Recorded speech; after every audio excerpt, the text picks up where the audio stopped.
আসসালামু আলাইকুম প্রিয় দর্শক, স্বাগত জানাচ্ছি কিভাবে শিখবো ইউটিউব চ্যানেলের আরো একটি নতুন ভিডিওতে। প্রিয় দর্শক, আজকের ভিডিওতে আমরা মাইক্রোসফট ওয়ার্ডের খুবই মজার একটি বিষয় নিয়ে আলোচনা করতে যাচ্ছি। বিষয়টি হচ্ছে, মাইক্রোসফট ওয়ার্ডের কোনো একটি ডকুমেন্টের মধ্যে আমরা যদি পূর্বের করা কোনো ডকুমেন্টের তথ্য ইনপুট করতে চাই, সেক্ষেত্রে আমাদেরকে যেটা করতে হয় যে, যেই ডকুমেন্ট থেকে আমরা তথ্যগুলো নিতে চাই সেই ডকুমেন্টটাকে ওপেন করে তারপরে সব তথ্য সিলেক্ট করে তারপরে কপি করে তারপরে গিয়ে নতুন ডকুমেন্টের মধ্যে আমরা সেটাকে পেস্ট করি। কিন্তু আজকের ভিডিওতে আমি আপনাদেরকে এমন একটি ট্রিক দেখাবো যে ট্রিকের মাধ্যমে আপনি একাধিক ডকুমেন্টের তথ্য একটি ডকুমেন্টের মধ্যে নিয়ে যাবেন সর্বোচ্চ 30 সেকেন্ডের মধ্যে। এবং সেই যে ডকুমেন্টগুলো থেকে আপনি তথ্যগুলো নেবেন সেই ডকুমেন্টের মধ্যে যদি অনেক তথ্য থাকে, অনেকগুলো পেজ থাকে, অনেকগুলো ছবি থাকে কিংবা অনেকগুলো সাইন থাকে, সেগুলো যদি নিতে চান কোনো অসুবিধা নেই। মাত্র 30 সেকেন্ডের মধ্যেই আপনি সব ডকুমেন্টের তথ্য একটি ডকুমেন্টের মধ্যে নিয়ে যেতে পারবেন এবং সেটাকে আপনি সুন্দর করে সিরিয়াল ওয়াইজ করেই নিতে পারবেন। তাহলে বন্ধুরা, চলুন আর কথা না বাড়িয়ে আমরা সরাসরি কাজ শুরু করি। দর্শক, আমি যেই ফোল্ডারটির মধ্যে এখন রয়েছি এই ফোল্ডারটির মধ্যে 4টি ডকুমেন্ট রয়েছে এবং 4টি ডকুমেন্ট আমি আপনাদেরকে ওপেন করে দেখাবো। প্রত্যেকটা ডকুমেন্টের মধ্যে কিন্তু আলাদা আলাদা তথ্য রয়েছে। যেমন এই প্রথম যে 1 নাম্বার ডকুমেন্টটি আমি ওপেন করেছি সেই ডকুমেন্টের মধ্যে রয়েছে শাবান মাসের 14 তারিখ দিবাগত রাত। এরপরে আমি ডকুমেন্ট নাম্বার 2 যখন এখানে ওপেন করব, সেখানে রয়েছে হোয়াট ইজ লরেম ইপসাম এবং এটা কিন্তু দুই রকমের ভাষা, একটি হচ্ছে বাংলা ভাষা এবং আরেকটি হচ্ছে ইংরেজি ভাষা।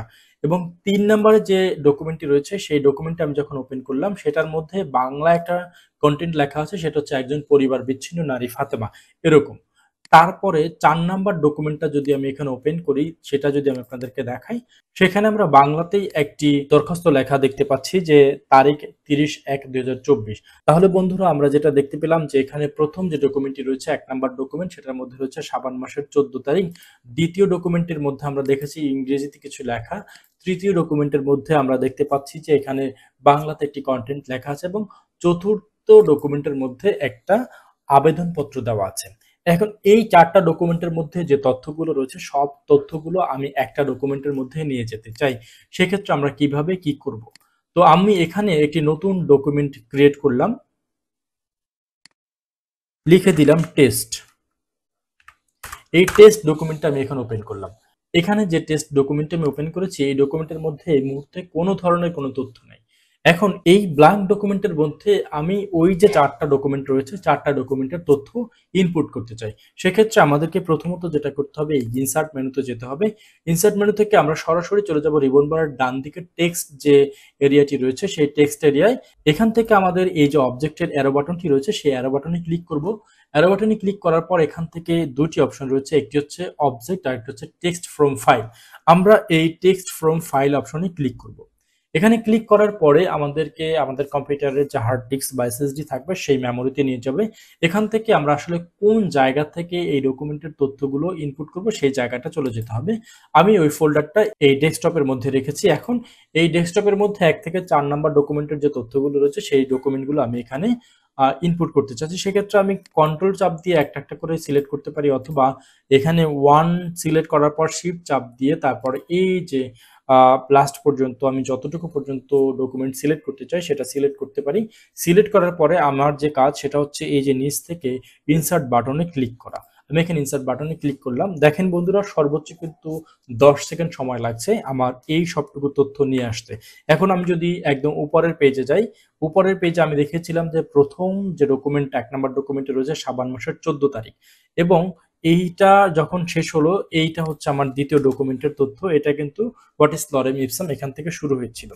এবং 3 নাম্বার ডকুমেন্টের যে তথ্যটা সেটা একটু নিচের দিকে, আমি যদি নিচের দিকে যাই দেখি,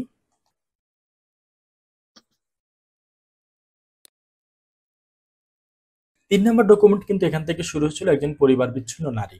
এখান থেকে শেষ করে চতুর্থ যে ডকুমেন্টটা রয়েছিল সেটার মধ্যে ছিল এই যে আমাদের এখানে যে দরখাস্তটা রয়েছে সেই দরখাস্তটা। তাহলে বন্ধুরা, একটা জিনিস কিন্তু এখানে আপনি লক্ষ্য করতেই পারেন, যেখানে সব মিলিয়ে 15টা পেজ আছে।